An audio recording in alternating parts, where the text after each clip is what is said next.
गुज़िश्ता रोज़ Pakistan peoples party ने हुकूमत मुखालिफ अपोजिशन इत्तेहाद पाकिस्तान डेमोक्रेटिक मूवमेंट के तमाम ओहदों से मुस्ताफ़ी होने का ऐलान कर दिया, आपको पता है। और बिलावल जरदारी ने पार्टी की जो CEC के इजलास है उसके बाद प्रेस कॉन्फ्रेंस में PDM के शो कोज़ नोटिस को मुस्तरद किया था और तमाम ओहदों से मुस्ताफ़ी होने का ऐलान भी कर दिया था। बिलावल ने शो कोज़ नोटिस जारी करने पर PDM से मुतालिबा किया कि वो पीपल्स पार्टी और अवामी नेशनल पार्टी से बिला मशरूत माफ़ी मांगे। अच्छा, बिलावल की प्रेस कॉन्फ्रेंस के बाद नून लीग की जानिब से रद्द-ए-अमल तो आना था। शाहिद खान अब्बासी साहब कहते हैं कि मेरा खत फाड़ कर फेंका गया तो मेरा जवाब भी है खुदा हाफिज। जो जमात PDM में नहीं रहना चाहती उनका रास्ता अपना और हमारा अपना है। अब नाज़रीन, पीपल्स पार्टी ने PDM के ओहदों से इस्तीफे मौलाना फजलुर रहमान साहब की रिहाइशगाह पर पहुंचा दिए और आज PDM का इजलास मौलाना फजलुर रहमान साहब की रिहाइशगाह पर हुआ, जिसमें पीपल्स पार्टी ANP की प्रेस कॉन्फ्रेंसेस और बयानात का जायजा लिया गया। अब इजलास में 8 जमातों के जो नुमाइंदे उनको मदऊ किया गया, लेकिन पीपल्स पार्टी और ANP को मदऊ नहीं किया गया। इसी हवाले से PDM के जो सरबराह है मौलाना फजलुर रहमान साहब, उनका क्या कहना है कि जी वजाहत तलब करना हमारा हक था, हमें तवक्को ही नहीं थी कि वो बाप को बाप बनाएंगे। अब भी पीपल्स पार्टी और ANP के लिए मौका है, फैसलों पर नजर सानी करें। क्या ये सिचुएशन है, समझने की कोशिश करते हैं। मेरे साथ मौजूद है JUI फेसिलिटेटर कामरान मुर्तज़ा साहब, बहुत शुक्रिया कामरान साहब ज्वाइन करने के लिए। और एंकर पर्सन हैं बोल के एनालिस्ट जमील फारूकी। जमील, आपका भी बहुत शुक्रिया वक्त देने के लिए। कामरान साहब, पहले आपकी तरफ आना चाहूँगी। मौलाना फजलुर रहमान साहब कह रहे हैं कि जी वजाहत तलब करना हमारा हक है, हमें तवक्को नहीं थी कि वो बाप को बाप बनाएंगे। सर, किसने बाप को बाप बना दिया, ज़रा प्लीज़ समझाइएगा। PDM के सरबराह कहना क्या चाह रहे थे?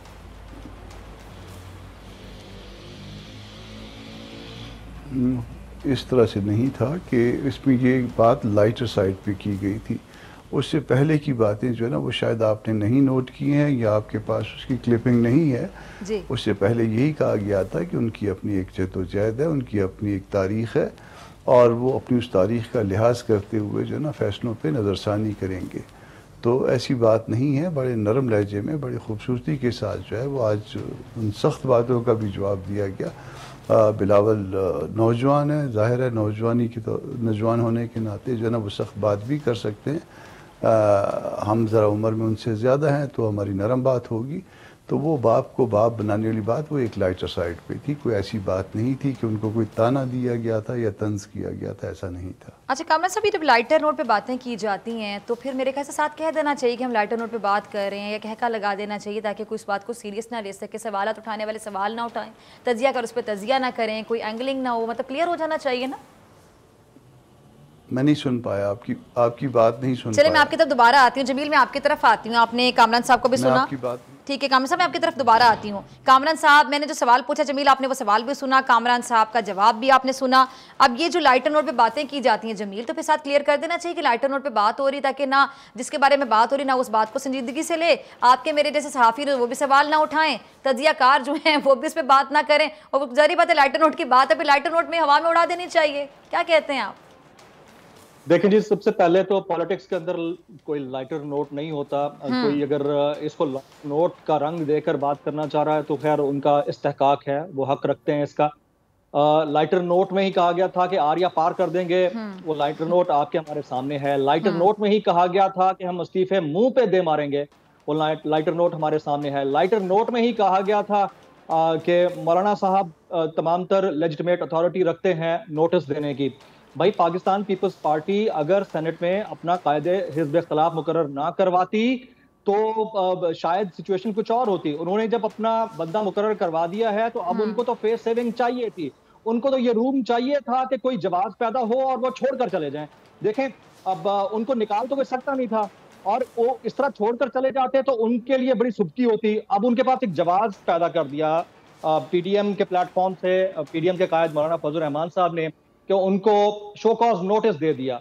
अच्छा, अब मुझे एक बात की समझ नहीं आती कि शो कॉज नोटिस आया तो बिलावल साहब इसके ऊपर इतना वावेला मचा क्यों रहे हैं? यानी आप इस्तीफे भिजवा रहे हैं, किसको भिजवा रहे हैं?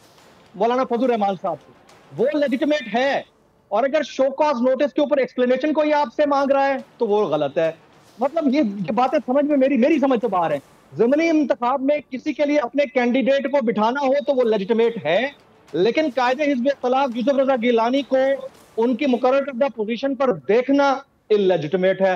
मतलब ये बातें वो हैं जो कि आम बंदा भी समझता है। तो मेरे ख्याल से, मेरे हिसाब से lighter note is no more lighter note. जो फैक्ट्स हैं वो फैक्ट्स हैं, उसको हम डिनाई नहीं कर सकते। बिलावल भुट्टो साहब को इस पार्टी यानी पीडीएम के इत्तेहाद को छोड़ना था, उनको एक जवाब चाहिए था। ये जवाब शायद खाकान अब्बासी साहब के दस्तखत करदा शोकॉज नोटिस की सूरत में उन्हें मिल गया। और अगर इन्हें नहीं छोड़ना होता और कायदे पीडीएम उनके लिए इतने इंपॉर्टेंट ना होते तो वो अपने इस्तीफे उनके पास जाकर मना कराते। और सबसे अफसोसनाक बात यह है कि जो बातें आर या पार की करते रहे, जो बातें इस्तीफों की करते रहे, आज साहब ने ही ये भी पता चल गया कि व्हाट्सएप जो ग्रुप्स थे उनके एडमिन एहसन इकबाल साहब थे। को रिमूव करते हैं, वो राजा परवेज अशरफ को रिमूव करते हैं, वो रिमूव करते हैं।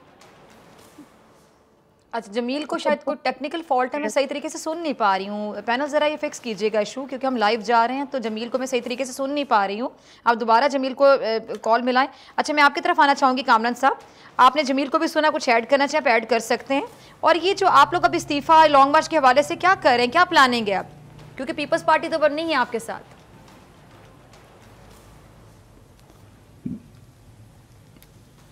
हाँ, पीपल्स पार्टी ने ये नहीं कहा कि वो कभी भी उसने इत्तेहाद छोड़ दिया। उन्होंने शायद अपना एक एहतजाजी रिकॉर्ड करवाया है और ओहदों से इस्तीफे दिए हैं, मगर इत्तेहाद को नहीं छोड़ा।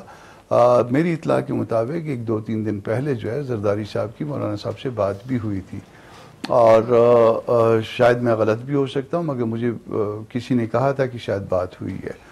तो मेरा ख्याल है कि मामले सुलझेंगे, और जहाँ तक आगे की बात है, आगे जद्दोजहद की बात है, इसी रमज़ान में इंशाल्लाह स्टीयरिंग कमेटी का इजलास होगा, और कुछ दिन के अंदर आप देखेंगे कि जो भी अलाइनमेंट होगी उसके मुताबिक फिर आगे मामला चलेंगे। अपना सरबराहों का इजलास भी होगा, जरदारी साहब भी इंशाल्लाह मान जाएंगे और ANP भी मानेगी। अच्छा। उनकी अपनी बड़ी हैसियत है और उनको इतने छोटे सी बात पे इतना बड़ा नहीं लेना चाहिए। जो शोकाज नोटिस की बात कर रहे हैं ना, शोकाज उस तरह से ऐसा नहीं था, वजाहत यकीनन तलब की थी। अब वजाहत को आप शोकाज का भी कह सकते हैं, अगर उसको किसी ब्रॉडर सेंस में लेंगे तो वो शोकाज भी कह सकते हैं, मगर वो वजाहत थी।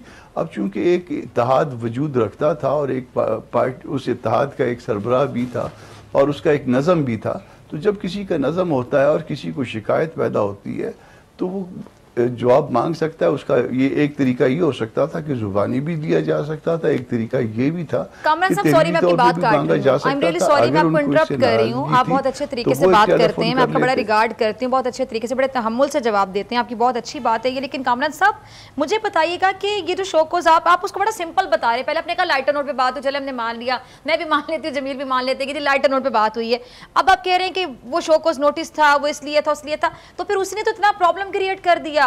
वो तो कह रहे हैं जी कि हमारी तो तौहीन कर दी गई, ये तो हमारी सेल्फ रिस्पेक्ट पे बहुत बड़ा अटैक हो गया। मैं ये कह रहा हूं, मतलब बाकी सब उसको इस तरह क्यों नहीं समझ रहे? आपने बड़े अच्छे तरीके से समझाया, लेकिन बाकी सब उसको कह रहे हैं जी ये तुम्हारी तौहीन हो गई।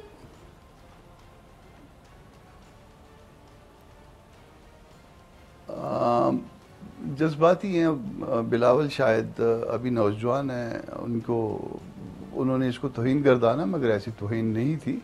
उनकी वालदा की बहुत बड़ी जद्दोजहद है, उनकी बाकी सा ख़ानदान की बड़ी जद्दोजहद है, हम उनकी तौहीन कैसे कर सकते हैं? अच्छा, आपका क्या ख्याल है, जब बिलावल को सब बड़े आराम से नौजवान कह देते हैं तो बिलावल जो अकेले कोई ना कोई बात कर देते हैं, बिलावल किसी से मशवरा नहीं करते हैं? बिलावल के अब्बा जी के बारे में कहा जाता है ना, एक जरदारी साहब पे बारी, जरदारी साहब के दिमाग पे तो मेरे ख्याल से कोई मुखालिफिन भी नहीं कहेंगे कि जरदारी साहब का दिमाग नहीं चलता। वो कहते हैं किसी का दिमाग इतना चलता है, जरदारी साहब का 4 गुना ज्यादा चलता है। बिलावल के किसी से पूछे बगैर बयान दे देते हैं, नौजवानी को जो हिट किया जाता है हमेशा। जी जमील, इसके बाद आपकी तरफ आऊंगी। जी कामरान साहब, अब्बा जी तो बड़ी ठंडी बात करते हैं। ठंडी बात करते हो, बिलावल अब्बा जी से भी तो कुछ सीखते होंगे ना, आपका क्या ख्याल है? मशवरे भी करते होंगे, बड़ों से भी बात करते होंगे। अच्छा जी, अच्छा जमील मैं आपकी तरफ आती हूँ। जमील, अक्सर ये कहा जाता है कि बिलावल की तो इतनी उम्र नहीं जितना हमारा तजुर्बा है, बिलावल तो छोटा है, बिलावल तो नौजवान है, हर बात में बिलावल की उम्र पे आ जाती है। जमील, आप मेरी बात से इसलिए एग्री करेंगे कि आप और मैं, हम भी इस फील्ड में लाइक बहुत से हमारे भी बड़े हैं, तो हमें भी बातें सुनने को मिली थी कि अरे आप तो छोटे हैं, जो बाल सफ़ेद करेगा वही बड़ा सहाफ़ी बनेगा, लेकिन आपने भी नाम बनाया, मैं भी काम कर रही हूँ, कोशिश कर रहे हैं हम नाम बनाने की।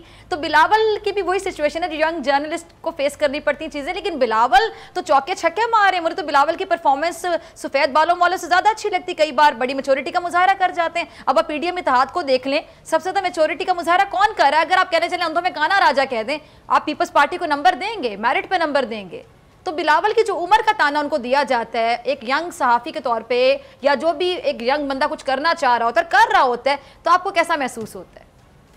देखिए बिलावल, सिर्फ मैं उम्र की बात कर रही हूँ, उम्र की जी, बहुत ही मैच्योर पॉलिटिक्स कर रहे हैं, इससे कोई दो राय इसमें नहीं है। बिलावल से ज्यादा बेहतर मैच्योर पॉलिटिक्स हालिया नौजवान लीडरशिप में अगर किसी में देखने को मिलती है तो वो सिर्फ बिलावल भुट्टो जरदारी में है। मरियम नवाज भी यंग है, गो के उनको नानी का दर्जा दिया जाता है, लेकिन जाहिर है कि अब वो इन तमाम लोगों में से ये दो फेसेस हैं जो यंग फेसेस हैं, और उसमें बिलावल ज्यादा मैच्योर पॉलिटिक्स कर रहे हैं, इसमें कोई शक नहीं है। लेकिन अभी मुर्जा साहब हमारे मोहतरम हैं माशाल्लाह से, उन्होंने कहा कि एतराज है, एतराज हो सकता है, एतराजात उठाए गए हैं, लेकिन पीपल्स पार्टी और एएनपी अलहदा नहीं हुए हैं। तो मुझे स्टेटस जानना होता है, क्योंकि लीगल फ्रेमवर्क में अगर देखा है वो बैरिस्टर हैं, वो ज्यादा बेहतर बता सकते हैं। अगर किसी की कहीं शादी हुई हो तो ये कुछ सेपरेशन है या फिर तलाक हो गई है, बस ये कंफर्म कर दें। मुझे तो लगता है कि ये तलाक से भी आगे वाला मामला है, कोई ऐसे नहीं पेपर्स फाड़ देता होता।